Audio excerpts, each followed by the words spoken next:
మన ధర్మాన్ని కాపాడుకోవటం మన బాధ్యత. ఆ బాధ్యతని మహాభారతంలో కృష్ణ పరమాత్మ మనకి అర్జునుడి రూపంలో పెట్టుకొని గుర్తు చేస్తున్నారు.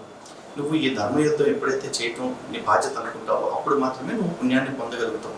నీ ధర్మయుద్ధాన్ని, నీ కీర్తిని అన్నిటిని నువ్వు పక్కన పెట్టి ఎప్పుడైతే నపుంసకుల్లో పడుతావో అప్పుడు నువ్వు బతుకున్న శవంతో సమానం అని చెప్తున్నారు పరమాత్మ.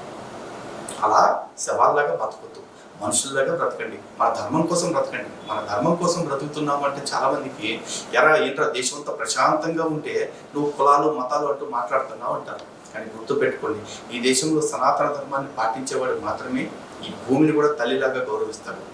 ఈ భూమిని తల్లిలాగా గౌరవించేవాడు ఈ భూమిని కాపాడుకోవాలని తాపత్రయపడతాడు. ఈ భూమిని కాపాడుకోవటం అంటే మట్టిని మాత్రమే కాదు, ఆ మట్టి నుండి పుట్టిన మనుషుల్ని కూడా. ఈ రోజున ముస్లింలని, క్రైస్తవుల్ని మేము ద్వేషిస్తున్నాం చాలా మంది అనుకుంటారు. మేము వాళ్ళని ద్వేషించట్లేదండి. ఆఫ్టర్ వాళ్ళంతా ఎవరు నిన్న మొన్నటి దాకా హిందువులుగా ఉన్నోళ్లే కదా.